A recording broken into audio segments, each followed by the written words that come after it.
Good times create bad habits. So that's a quote recently told to me by my consulting friend, Chad Johnson. We were discussing the challenges that sales leaders have in getting their teams to change, primarily when it comes to working harder or differently.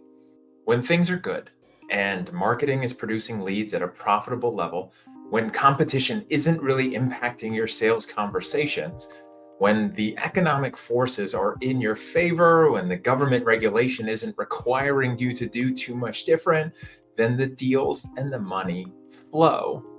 Salespeople and leaders get spoiled. When the sun shines, you make hay, right?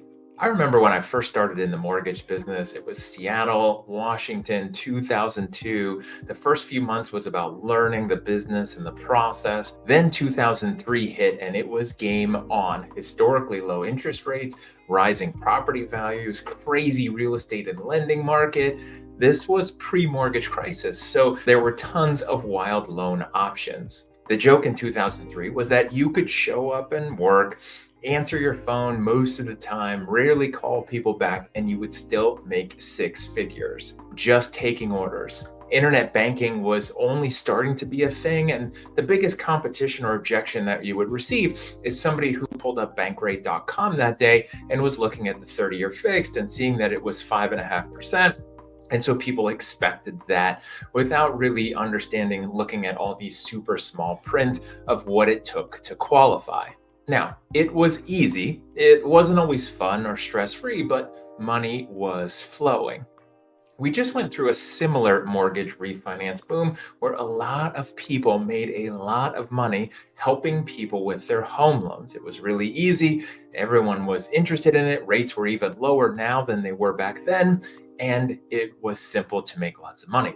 The challenges come when the good times create bad habits, like I said in the beginning. When things are going well, two things occur. First, our ego takes over. We think we're amazing, maybe even deity level sales professionals. We think we've arrived. We are smarter and more skilled than others. We are making more money than we've ever made before and/or more money than anyone else we know. And there's no lucky timing factor. To us, it's purely skill, talent, and ability. Second, we build habits around what is working and don't have the muscle memory or strength and discipline and willpower to do what it takes during the hard times. When the deals are basically closing themselves, we don't need to update a CRM. There's no need for accountability to management for activity and pipeline. If you want to see what my pipeline is and how well I'm doing, look at my commission checks. Literally what I've heard salespeople say. When times are good and the game is easy to play and to win, we get complacent, we get lazy, and we get spoiled. By the way, if those last two paragraphs and especially that last sentence trigger you to be upset, that's okay. I'm not wrong because it's basic human behavior. Think of it this way. Have you ever played a skill-based game against somebody who isn't even close to your level? Maybe you're good at chess and you're playing against a kid who has no idea what the pieces even do, or it could be tennis, or it could be ping pong, could be basketball, versus somebody who barely can do anything with the ball. It could be poker, you choose. Now, what happens after a while? Well, you get bored, you're just mailing it in because you know that your 10 or 20% is enough capacity to still crush that other person because they have no idea what they're doing. Have you then, in a relatively short amount of time, played against somebody who's maybe at your same level or above you? You probably got crushed. Your mind is still on cruise control. You're still just mailing it in. You're just used to that, and then you get crushed. Good times create bad habits.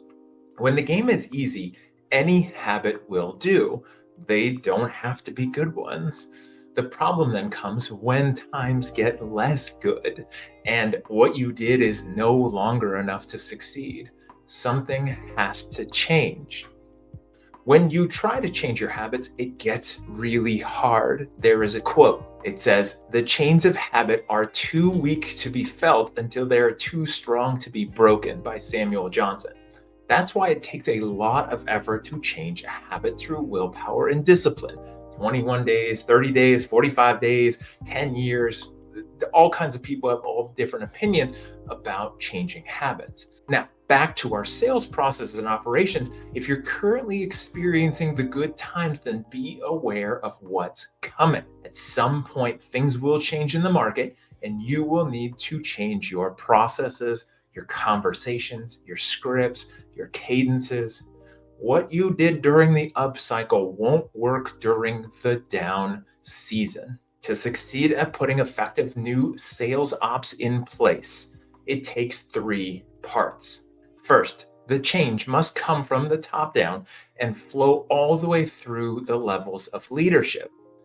Many times, the leaders at the top aren't ready to admit that things must change. 2, they must align to the team being married to the company vision and realizing they should be dating the strategies. And then third, you can assess which sales ops processes are effective and which ones need to be changed or even put in place if there's nothing there that's going to help you get from here to there. As a leader, your job is to ensure that the company succeeds no matter the market, external forces, internal forces, no matter what. That will mean putting in systems, processes, structure, and accountability in place at a level the team might not be happy or comfortable with. In fact, they won't be. Remember, they aren't in charge, you are.